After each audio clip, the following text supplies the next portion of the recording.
প্রিয় দর্শক, আজ কথা বলবো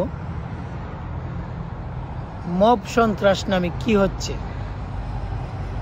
এর ফলে কি আমাদের দেশের অপরাধীদের বিচার করে আমরা আইন শৃঙ্খলার উন্নতি করতে পারছি, নাকি আমরা কাল কেটে কুমির নিয়ে আসতেছি। দেখেন, পৃথিবীতে যে কোনো জাতির উন্নত হওয়ার জন্য, যে কোনো জাতির আইন শৃঙ্খলা বলেন, সামাজিক অবস্থান বলেন, সার্বিক উন্নতির জন্য এই জাতিকে পৃথিবীর বুকে একটা সভ্য জাতি হিসাবে আত্মপ্রকাশ করতে হবে। তো সভ্য জাতি হয়ে আত্মপ্রকাশের জন্য কিছু উপাদান রয়েছে। এই উপাদানগুলা কি? মানুষের মৌলিক অধিকার। এই যে আদালত প্রাঙ্গণে যেসব আসামিদের উপরে শারীরিকভাবে আঘাত করা হলো, এতে কি আসামিদের মৌলিক অধিকার ক্ষুণ্ণ হয় নাই? এর ফলে কি বহির্বিশ্বে আমাদের জাতির পরিচয় নিম্নমুখী হয় নাই? আমরা যেটা করতে পারি, আমরা গভর্নমেন্টকে প্রেশার দিতে পারি। আমরা আইন শৃঙ্খলার মধ্যে যদি অবনতি থাকে, ইয়ার উন্নতির জন্য দাবি করতে পারি। আমাদের দেশের সংবিধানে যদি অপরাধীদের সঠিক বিচারের ব্যবস্থা না থাকে, এজন্য আমরা রাজনৈতিক দলগুলোকে প্রেশার ক্রিয়েট করতে পারি, ভবিষ্যতে যেন কেউ অপরাধ করে মুক্তি না পায়।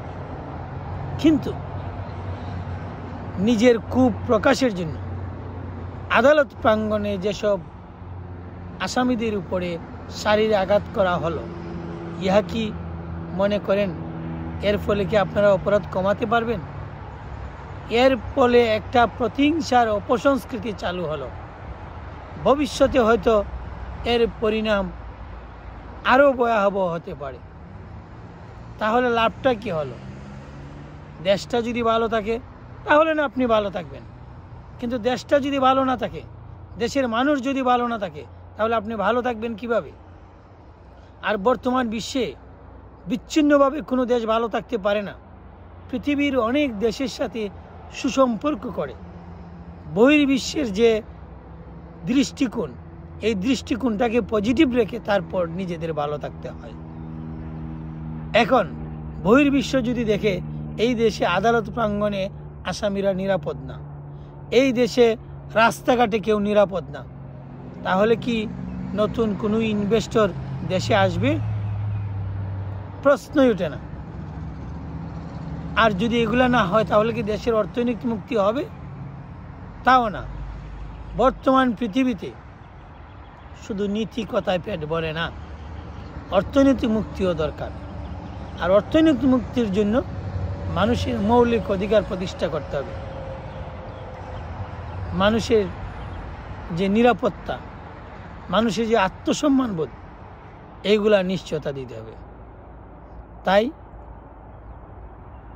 আমার মনে হয় অনেক হয়েছে, এবং যা হয়েছে তাই সীমা অতিক্রম করে ফেলেছে। যদি ইহা অনবরত চলতে থাকে, তাহলে দেশ এবং জাতির যে প্রত্যাশা, এটা বিপরীতমুখী হবে। বর্তমান সরকার তো জানে আসামিদের উপর মব জাস্টিস বলবো না, মব সন্ত্রাস হচ্ছে। তাহলে এতদিন পরেও কেন তাদের ভিতরে এই সচেতনতা আসে না? একজন আসামিকে তারা যদি নিরাপত্তা দিতে না পারে, তা সাধারণ মানুষকে তারা কিভাবে নিরাপত্তা দিবে? এইসব তথাকথিত সুশীল আর আন্তর্জাতিকভাবে পরিচিত আর জ্ঞানী গুণী দিয়ে দেশ শাসনের নামে যদি মানুষের জানমালের নিরাপত্তা দিতে না পারেন, তাহলে আপনাদের উচিত যার যে দায়িত্ব, তাকে সেই দায়িত্বটা সমঝিয়ে দেওয়া। দায়িত্বটা কার?